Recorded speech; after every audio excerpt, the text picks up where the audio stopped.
સમાચારોની શરૂઆત કરીએ તો અમદાવાદ શહેરમાં ફરી એકવાર ભૂવો પડવાની ઘટના સામે આવી।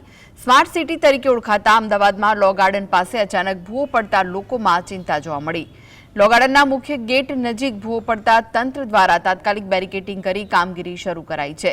સુરક્ષાના ભાગરૂપે લો ગાર્ડનનો એક ગેટ પણ બંધ કરવામાં આવ્યો છે। હાલ તંત્રની ટીમ દ્વારા ભૂવાના સ્થળની તપાસ કરવામાં આવી રહી છે અને સમારકામની કામગીરી હાથ ધરાઈ છે।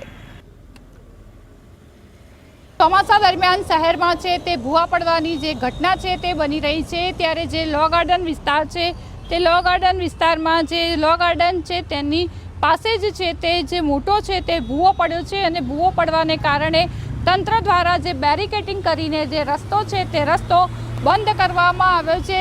જે ભૂવો છે તે લો ગાર્ડનના ગેટ પાસે જ પડ્યો છે અને પરિણામે જે લો ગાર્ડનનો એક ગેટ છે તે પણ છે તે બંધ કરવામાં આવ્યો છે। તમે જોઈ શકો છો કે જે મોટો ભૂવો છે તે ભૂવો પડ્યો છે અને તંત્ર દ્વારા જે બેરિકેડિંગ કરીને હવે મરામતની જે કામગીરી છે તે હાથ ધરવામાં આવી છે। ઝલક અત્યારું GSTV અમદાવાદ।